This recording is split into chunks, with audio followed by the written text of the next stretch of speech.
Salve pessoal, professor Helder aqui.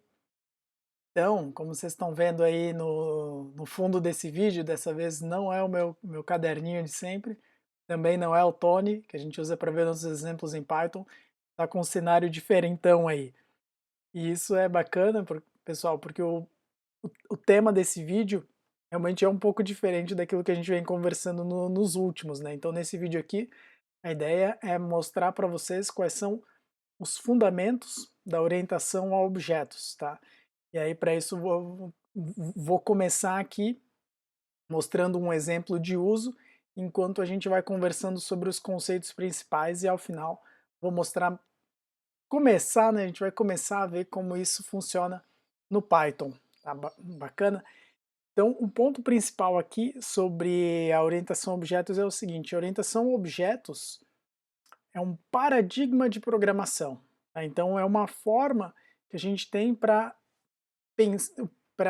observar um problema e modelar esse problema computacionalmente, tá? Então, o que a gente viu até agora nos nossos vídeos é, é o, digamos assim, é o arroz com feijão da programação, né? É o que a gente chama do paradigma de programação estruturado, em que a gente tem um módulo, né, ou uma biblioteca, né, um arquivo .py no nosso caso, e aí dentro desse módulo a gente coloca as nossas funções, uma função para o início de programa, né, para o ponto principal que vai pegar a entrada e saída do usuário, e aí esse bloco que manipula a entrada e saída ele vai ficar chamando as funções que a gente já definiu, né? Então é um paradigma que funciona muito bem, especialmente quando a gente não tem um problema muito grande para ser modelado, né? Quando o tamanho daquilo que a gente precisa implementar computacionalmente acaba crescendo, aí a orientação a objetos passa a ser mais interessante, né? Por quê?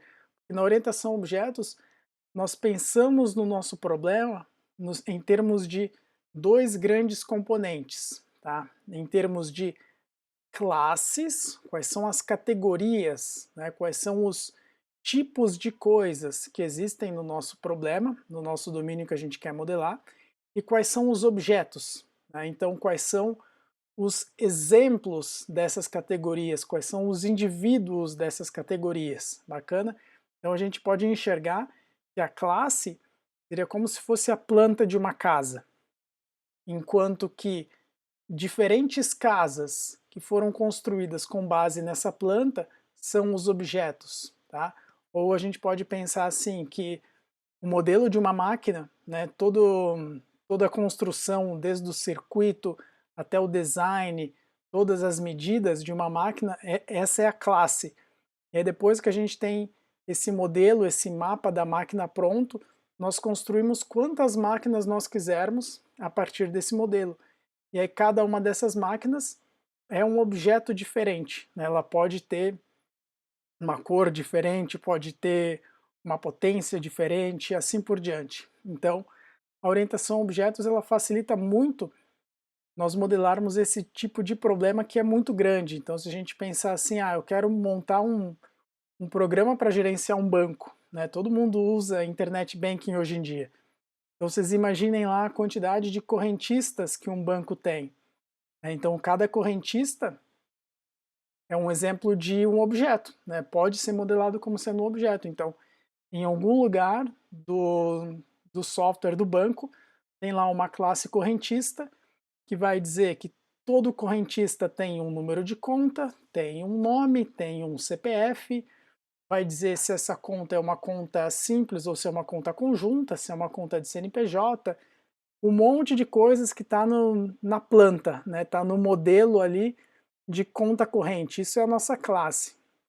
E aí, os objetos de conta corrente têm as nossas contas.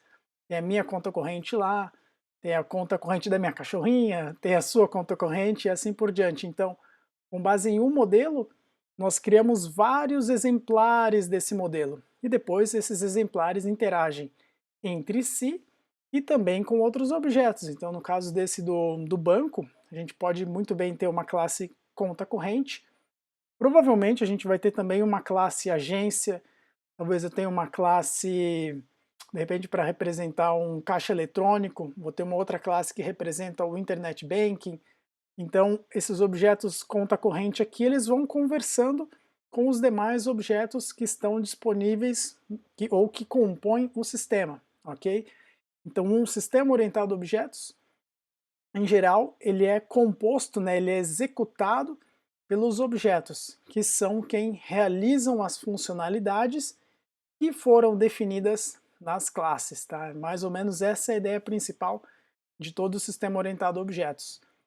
Aí, pessoal, o exemplo que eu trouxe aqui para a gente dar uma olhadinha nisso é aqui nesse sistema chamado Greenfoot, que é um sistema bem legal para a gente começar a trabalhar esses conceitos de orientação a objetos.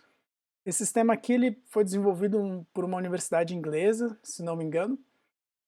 Ele roda em Java, né? E Java é uma das linguagens que é muito boa para programação orientada a objetos. Tem quase todos os recursos que a gente precisa para orientação a objetos tem em Java. Então tem bastante flexibilidade. Mas não importa qual a linguagem que a gente vai usar, se é C++, C Sharp, Java ou outras, ou Python, né? Os conceitos eles são sempre os mesmos. Vocês já perceberam que o que muda mesmo é a sintaxe. Mas é que pode ser legal a gente dar uma olhadinha aqui em Java e aí depois vou mostrar mais ou menos como isso funciona em Python só para a gente ter uma ideia, tá? Então nesse cenário aqui, um cenáriozinho bem simples, como se fosse aqui uma corridinha de carro, tá? Aí, o que a gente pode notar aqui nesse cenário? Aqui, pessoal, a gente tem as classes do sistema, tá? Então eu tenho uma classe que representa o mundo, né, que é esse cenário que a gente tem disponível aqui, e o ponto principal dessa demonstração é que a gente tem aqui também uma classe carro, tá? E uma classe carro acaba herdando as propriedades de uma outra classe ator. Mas aqui, só para fins dessa demonstração, a gente vai se ater aqui à classe carro, tá? Então, essa classe carro é o modelo, né? Ela é a planta, é o modelo de todos os carros que a gente pode criar aqui. Tá? Então, nessa classe carro, a gente vai dizer lá como é que é a velocidade, o que é que faz para girar para a esquerda ou para a direita. Então, só para a gente ver o exemplo aqui, então, dessa classe carro, aqui na demonstração a gente já tem um carro aqui. Se nós rodarmos a demonstração, eu consigo pilotar o carro aqui, né? Posso tentar fazer aqui o circuito, com a mão esquerda vai ser meio difícil, eu posso tentar fazer o circuitinho aqui, pilotando o carro normalmente. Então eu tenho aqui um exemplo de objeto da classe carro, legal? E aí a gente pode fazer o que quiser com esse objeto da classe carro. O que é interessante notar é o que define esse objeto carro, o que define esse carrinho aqui dentro desse cenário mundo, né? Desculpa, dentro desse ambiente aqui, dessa pista de corrida. Então se a gente pensar, essa pista de corrida ela nada mais é do que um grid, né? Então ela tem um eixo X e um eixo Y, muito bem, poderia ser modelado com uma matriz se a gente quiser. E aí o nosso carro, ele tem uma posição, ele é um ponto, um XY, dentro dessa nossa matriz, tá legal? E aí, para a gente ter uma ideia do que é de fato um carro, né, qual que é essa relação entre objeto e classe, para ficar bem claro, fazer o seguinte, eu vou criar mais um carro aqui, e a gente vai criar dois carros diferentes a partir da mesma classe. Depois eu vou mostrar rapidinho como é que é essa classe aqui. Então aqui a gente já pode ver que eu posso criar um novo carro, eu tenho duas formas para criar esse novo carro. Isso aqui é o que a gente chama de construtor. O construtor de uma classe, ele define a forma como o nosso objeto vai ser criado. Então eu posso criar um carro aqui definindo qual é a velocidade dele, então nesse caso aqui é o quão rápido ele vai andar, porque é só uma demonstração, né? Então a velocidade é fixa, não tem acelerador. Quão rápido ele vai andar aqui no nosso cenário, ou a gente pode construir o objeto sem informar a velocidade, e aí vai vir com um valor default. Tá? Vou criar um carro aqui, vou criar mais um sem informar a velocidade e vou criar um aqui informando a velocidade. Daí agora eu preciso colocar um valor para essa minha velocidade aqui, 7. Então, pessoal, vocês já devem ter percebido o seguinte, esses três objetos carros que eu tenho aqui no meu cenário, cada um deles tem uma posição diferente, tá? Cada um deles está em um XY diferente aqui no cenário, e cada um deles tem uma velocidade diferente. Então aqui o que, que a gente tem? Notem que eu tenho 3 objetos da mesma classe, e essa classe ela tem uma única implementação. Então a gente consegue que os objetos sejam os indivíduos mesmo, eles têm a sua individualidade, né? Então, dado aquele modelo, eles podem ter uma cor, um modelo, uma marca, uma potência, um monte de coisas diferentes que vai distinguir um objeto do outro. E aí agora, se nós rodarmos aqui, vai ficar meio estranho porque eu vou ter que usar só um teclado para controlar 3 carros, mas só para a gente entender como funciona.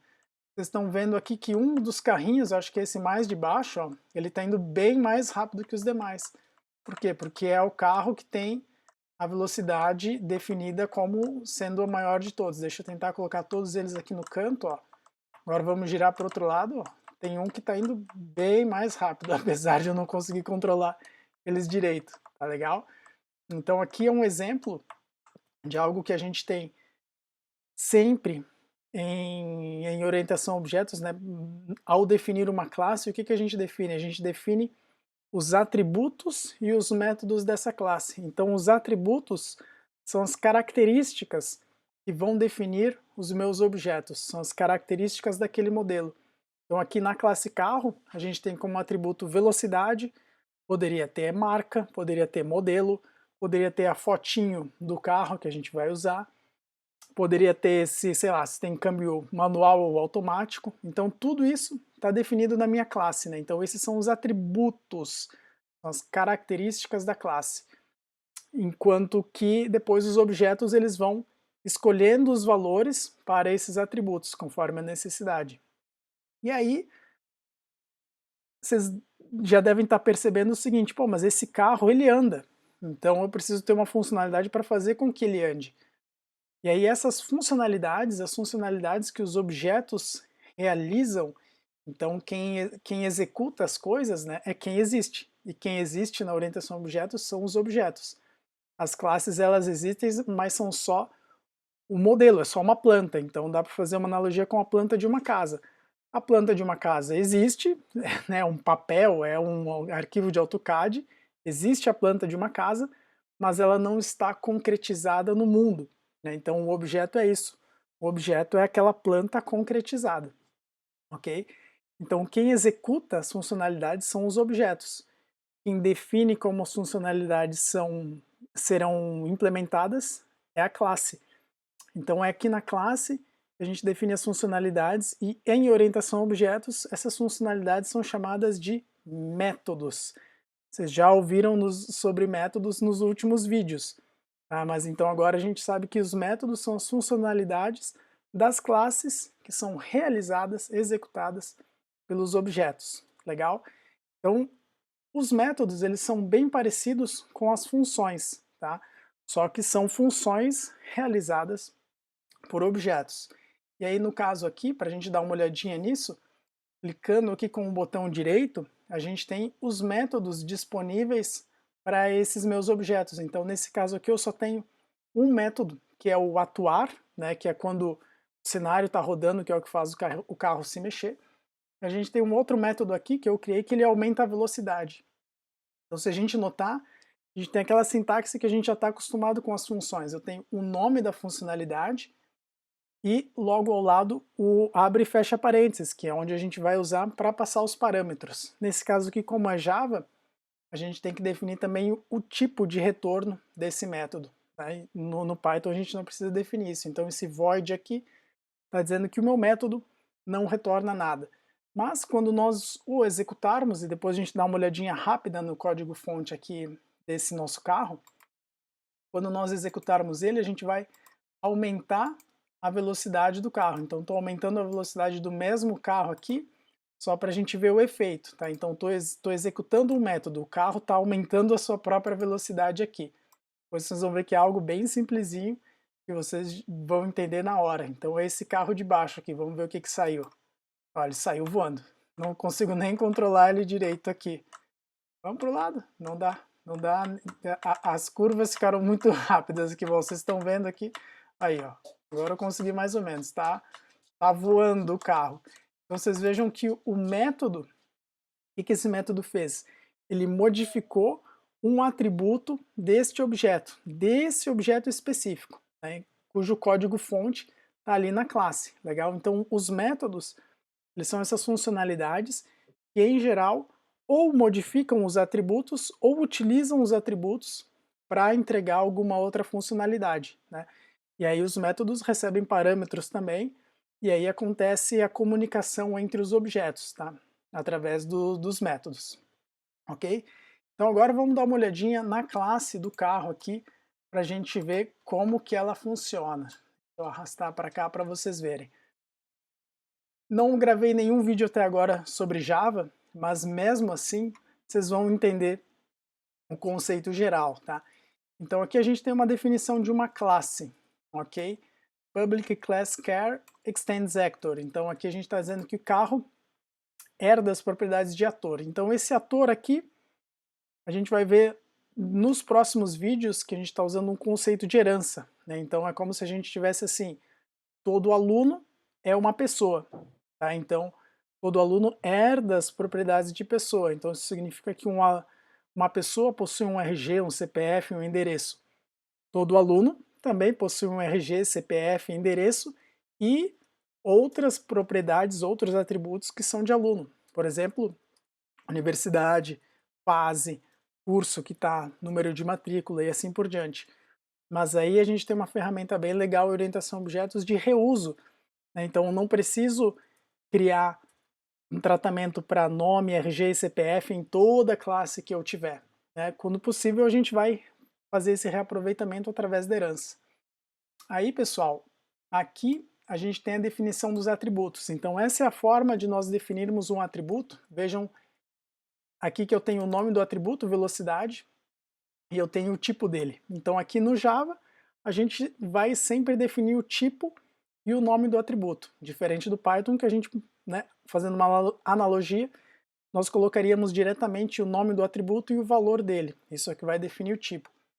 E aí a gente tem também uma questão aqui de acesso, né, que é quem tem acesso aos atributos desse objeto aqui. Então aqui eu estou dizendo que é privado. Só a própria classe consegue manipular os atributos. Em geral, quando a gente tiver em dúvida se uma classe tem atributos privados ou públicos, na dúvida vai pelo privado, mas isso é um assunto que a gente vai conversar depois. Eu quero mostrar para vocês é o seguinte, que é mais importante aqui. Tá para cá. Vou mostrar aqui do lado.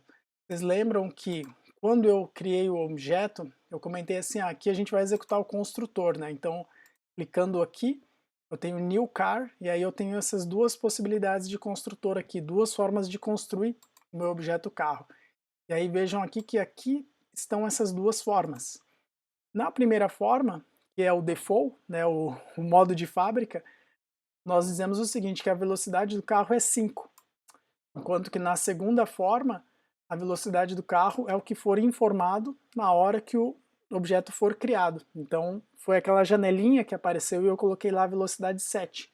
Então eu consegui customizar o meu objeto colocando a velocidade 7. E aí vejam que essa customização é feita simplesmente com uma atribuição aqui. E a atribuição no Java é bem parecida com a atribuição no Python, usando aqui o operador igual, né, o operador de atribuição.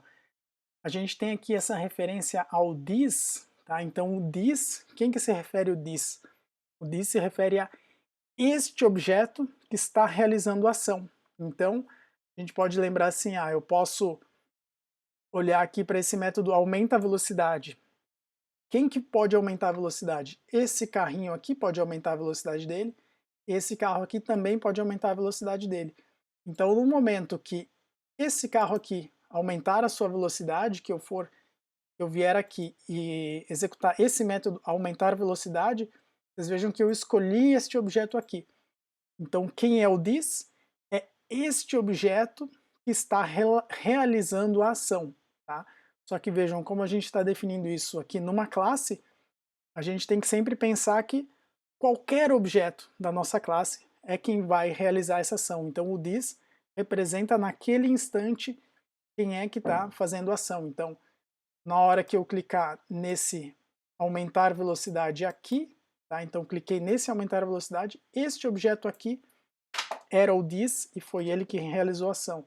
Se eu fizesse com esse outro carrinho, seria o mesmo raciocínio, tá? Então o this é algo que aparece quase sempre, em quase todas as linguagens orientadas a objetos. Em Python, ao invés de this, a gente vai usar uma outra palavrinha chamada self, que tem uma analogia aí. Então vejam que a definição de um método, que é esse aumenta a velocidade, ela é bem parecida com a definição de função. Muda aqui um pouquinho daquilo que a gente já viu sobre a sintaxe da linguagem. Mas né, se a gente fosse pensar em Python, eu só teria isso aqui, ó. Isso aqui é que definiria o meu método. Aumenta a velocidade, abre e fecha parênteses, indicando que eu não tenho parâmetro nenhum.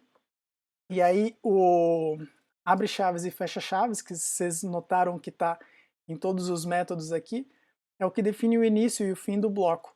Aqui no Python a gente não tem o abre chaves e fecha chaves, a gente tem só a indentação aqui. No caso do Java a gente precisa colocar. Nós precisamos colocar também o acesso e o tipo de retorno. Então nesse caso aqui é público, todos os objetos, qualquer ponto do nosso sistema pode pedir para o nosso objeto executar esse método aqui. E aí a única coisa que a gente está fazendo aqui, pessoal, é manipulando a velocidade, né, incrementando a velocidade em 2. Poderíamos criar mais um método aqui que recebe um valor, o quanto aumentar, ou um valor para trocar a velocidade. Enfim, aqui como era só um exemplinho, resolvi deixar ele mais enxuto, então só coloquei um método. E aí, só para matar um pouquinho da curiosidade de vocês, a gente tem aqui o método atuar, né, que é o que faz com que o carro ande. Né? Então vocês viram que eu cliquei aqui nesse run, que ele roda a simulação.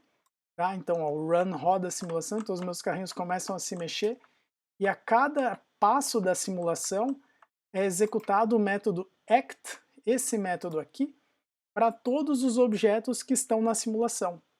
Então a cada passo é o act que é executado, e aí o act acaba usando a biblioteca do Greenfoot, aqui, né, que é esse sistema de simulação de aprendizado de orientação a objetos. Então na própria biblioteca do Greenfoot a gente tem aqui umas formas de acessar, né, esse isKeyDown, que pega a tecla do teclado, não, tecla do mouse que não vai ser, né, professor? Pega a tecla que o usuário acabou de teclar. Então aqui, se ele apertar a tecla da esquerda, a gente vai girar, né, vou pedir para girar para um lado. Se ele apertar a tecla para a direita, vai girar para o outro lado. Então esse turn aqui também é um método que está implementado na classe ator. Se a gente lembrar, a classe ator é a classe pai aqui da minha classe carro. E aí depois, deixo para vocês matarem a curiosidade, se quiserem, dando uma olhadinha no manual aqui do Greenfoot. E aí depois aqui a gente tem o último método move, que é quem move, né, de fato, muda a posição conforme o que foi definido aqui em cima. Bacana, pessoal? Então aqui o resuminho desse primeiro vídeo de fundamentos de orientação a objetos é o seguinte: nós temos as classes, que são o molde dos nossos objetos. Por exemplo, aqui essa classe é o molde dos objetos carro aqui que a gente tem.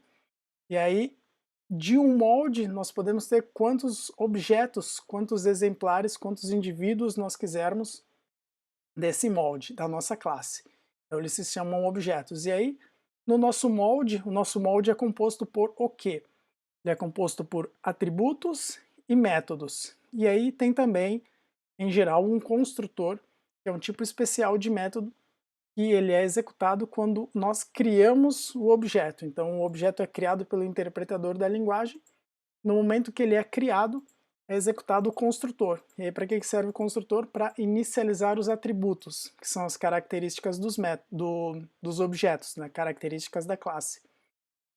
E depois a gente tem os métodos, que são as funcionalidades. Então aqui, nesse exemplinho do carro, a única funcionalidade que a gente tem é aumentar a velocidade e atuar.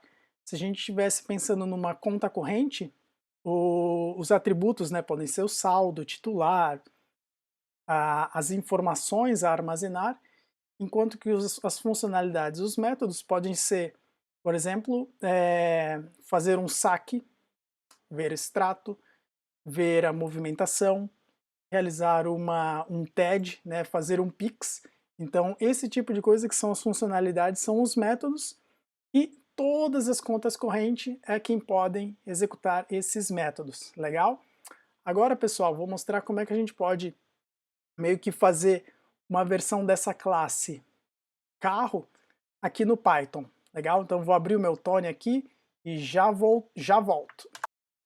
Pessoal, voltando aqui para o nosso bom e velho conhecido Tony, nosso bom e velho Python, fazer uma analogia aqui dessa classe que nós acabamos de ver aqui com o Greenfoot, né, com o Java. Vamos começar ela aqui no Python só para a gente ver as diferenças. Então um ponto importante aqui, que eu já quero esclarecer é o seguinte, aqui no Python e no Java também, vocês viram ali, né, e a ideia da demonstração é que a gente tem ali aquela interface gráfica, né, a gente vê o carro se mexendo, é bacana para a gente entender o conceito de orientação a objetos. Mas na hora que nós vamos usar orientação a objetos, ela é feita aqui no código-fonte normalmente, tá? Então a gente não tem como escapar de algo feito ali no editor de texto, que é onde a gente vai colocar o código da nossa classe, legal?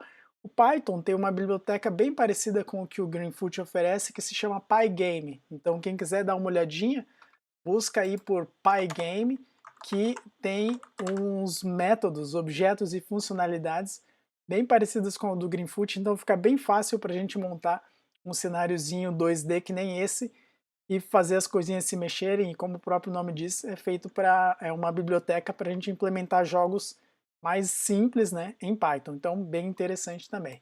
Mas vamos lá, pessoal, como é que a gente programa orientado a objetos em Python aqui?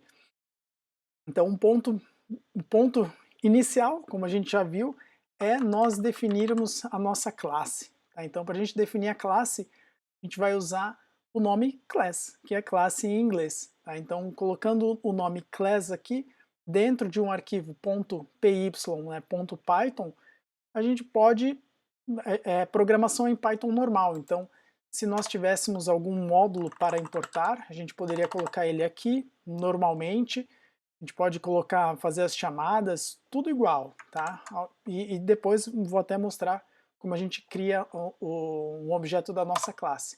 Então, colocando aqui o nome class, em seguida a gente define o nome da nossa classe, então vamos colocar aqui classe carro, e aí nós colocamos abre e fecha parênteses, e em seguida 2 pontos. E aí aqui dentro, pessoal, que é o conteúdo dos próximos vídeos, a gente vai colocar as superclasses. Então, caso a nossa classe herde propriedades de outra, a gente vai definir aqui quais são essas superclasses, legal? Então agora aqui é o ponto em que nós definimos a nossa classe. Então, lembrando, né, a gente tem aqui os atributos, que são as características, e a gente tem os métodos, tá? Então, e o construtor. Atributos, métodos e construtor. No Python, é um pouco diferente daquilo que a gente tem em Java e na maioria das linguagens, em que os atributos, eles são definidos na hora que nós estamos definindo aqui o construtor da nossa classe. Tá? Então, lembrando o seguinte, né, no Python a gente não tem essa definição de tipo de uma informação, né, tipo de uma variável. Então, por conta disso e outros detalhes de implementação do Python, a forma de declarar o atributo é diretamente no construtor, na hora que aquele objeto é criado. Tá? Então, o construtor das classes aqui em Python, tá? Ele se chama init. Tá? E aí, para a gente definir o init, nós precisamos colocar aqui 2 underscore na frente e 2 underscore atrás. Por quê? Porque aí o Python, a gente meio que define esse nome de método padrão.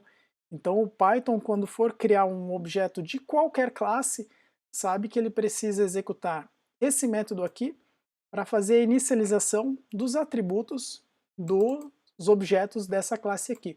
Então a gente vai colocar def init e abre e fecha parênteses aqui, coloca o 2 pontos. E agora é o momento em que a gente vai definir e dar valor para os nossos atributos. Aí, pessoal, todos os métodos, todos não, né? Todos sempre é muito forte. Quase todos os métodos de uma classe em Python, eles vão receber aqui automaticamente um self.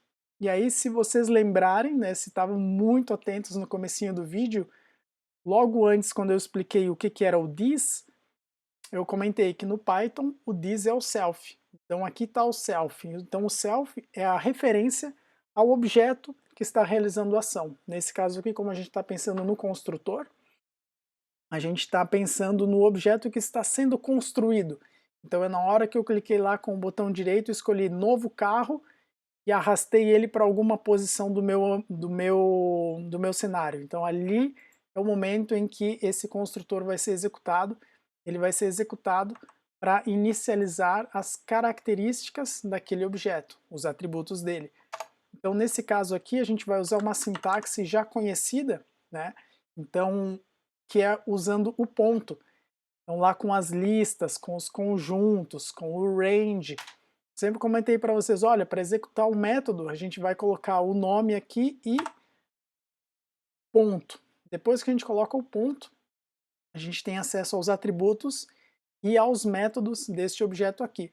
Então, como aqui a gente está fazendo a inicialização do nosso objeto, aqui é o momento que a gente vai definir quais são os atributos dele. Então, se eu colocar o seguinte, self.velocidade recebe 5, nesse momento aqui, assim como a gente pode criar uma variável em Python fazendo só isso, se eu fosse criar uma variável aqui, v recebe olá, né? Então nesse momento aqui a gente cria uma variável, né? E eu estou dizendo que o tipo dela é do tipo texto.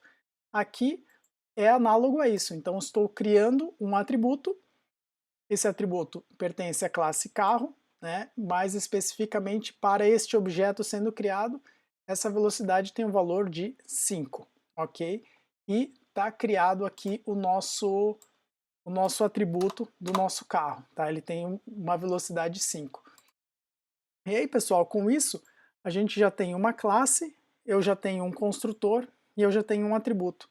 Agora a gente já pode até testar isso aqui que a gente fez, criando um objeto. Então, assim como a gente pode criar as nossas funções, né, aqui, a gente cria as funções e depois, né, indentando aqui mais à esquerda, a gente tem execução de código. Aqui, com as classes, é a mesma coisa, tá? Então aqui a gente pode criar variáveis, definir funções, fazer tudo o que a gente precisa fazer. Quando a gente estiver trabalhando com classes mais complexas, a tendência vai ser a gente ter um arquivo .py para cada uma das nossas classes, legal? Mas isso vai ser assunto para os próximos vídeos.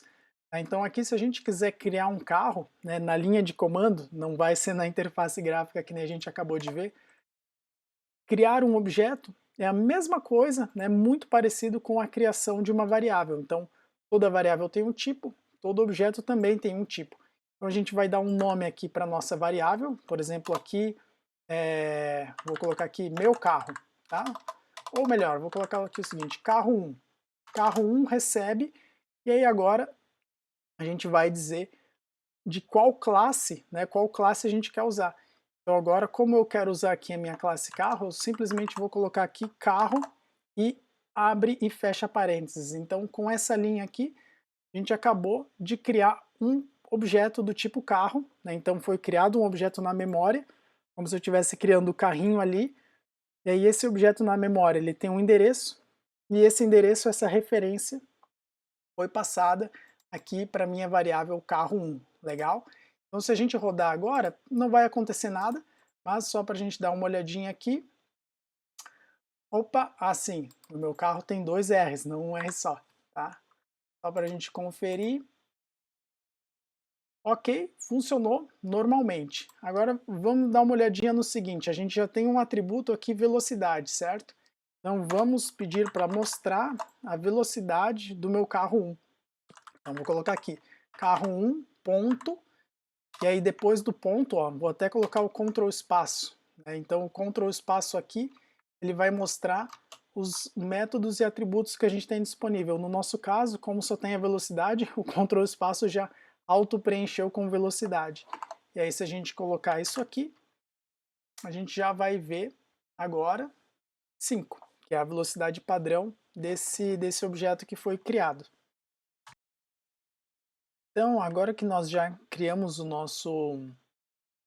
nosso primeiro objeto aqui em Python, vamos agora mudar o valor desse nosso atributo velocidade. Então, lá na nossa demonstração, a gente tinha um método chamado aumenta a velocidade. Vamos criar esse método aqui, é um métodozinho bem simples, lembrando, a gente só incrementava em 2 a nossa velocidade. Então, a forma de criar um método, bem parecido com o que a gente criou, fez para criar o construtor, a gente vai usar o def, que também já é conhecido nosso para definir uma função. Então, a gente vai colocar o nome do método, assim como a gente criava o nome de uma função. Então aqui, aumenta velocidade, e aí dentro dos parênteses a gente vai colocar os nossos parâmetros, tá? Então, lembrando, quem executa o método é um objeto, e aí então a gente precisa dizer que objeto é esse que vai realizar a ação. Mas esse self, né, ele está aqui no lugar de um parâmetro, né, e a gente poderia colocar outros parâmetros aqui. O self ele é sempre passado automaticamente pelo Python na hora que um método é executado, então a gente não precisa se preocupar com ele. Nós só precisamos nos preocupar em mantê-lo aqui nas chamadas de métodos e no construtor, para que a gente tenha essa referência ao objeto e modifique e acesse os valores dos atributos dele. Tá? Então aqui nesse ponto o que a gente já consegue fazer é o seguinte: self.velocidade recebe a própria velocidade, self.velocidade, velocidade mais 2. E aí nós aumentamos a velocidade aqui do nosso objeto. Então, com esse códigozinho bem simples, o que a gente fez? Criamos uma classe, criamos um construtor, criamos um atributo para a nossa classe e agora estamos criando um primeiro método, é um método bem simples que não recebe parâmetro algum, mas que aumenta a nossa velocidade. Então vamos fazer o seguinte, agora que a gente já tem esse método, está mostrando aqui a velocidade inicial do nosso carro, vamos executar esse método. Então, para executar o método, a gente precisa dizer quem é que vai executar o método, então vai ser o meu objeto carro1 aqui.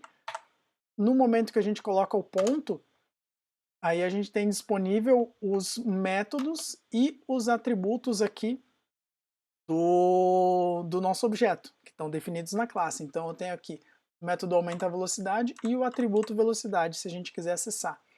Então aqui, chamando o método aumenta a velocidade, é a mesma coisa que a gente chamar uma função. Então se eu tivesse parâmetros, eu os passaria aqui.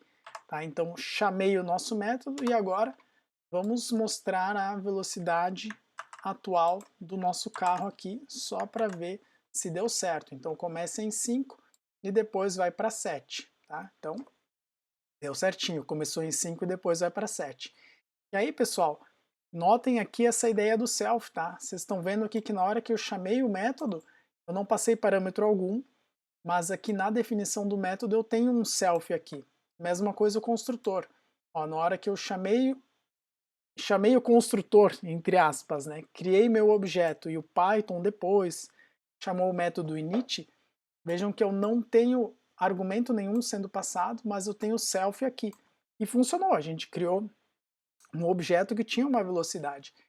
E aí, vejam só o que acontece se eu tirar o self daqui na hora que a gente for chamar esse método. Quero chamar a atenção de vocês para o erro que vai aparecer aqui. Olhem só, está dizendo o seguinte, que aumenta a velocidade, precisa de... não tem, né, tem 0 argumentos, mas um foi enviado, tá vendo? Então o que eu quero chamar a atenção aqui para vocês é isso, ó. Mas um argumento foi enviado. Mas vejam aqui na chamada, não está sendo enviado argumento nenhum. Então isso foi o que eu comentei, que o Python automaticamente, ao chamar um método, ele diz qual é o objeto que está realizando aquela ação, qual é o objeto que vai executar a funcionalidade. Então por isso que o self ele é sempre passado automaticamente pelo Python e a gente precisa recebê-lo aqui na nossa classe para saber qual é o objeto que vai executar ele. Legal? Então, no momento que a gente tem essa nossa classe carro definida, nós podemos criar quantos carros forem necessários. Tá? Então, se eu quisesse criar aqui mais um carro, o carro 2, nós poderíamos criá-lo. Tá? E aí, para deixar um pouquinho mais interessante, né, a gente pode aqui, muito bem, colocar uma velocidade inicial. Velocidade inicial aqui, uma V inicial. para na hora de definir o carro, eu dizer que o meu carro vai ter velocidade 5, ou 10, ou 20, ou 30. E aí aqui, pessoal, assim como nos métodos, na hora que a gente define um parâmetro, a gente pode usar todas aquelas estratégias que a gente já viu em funções.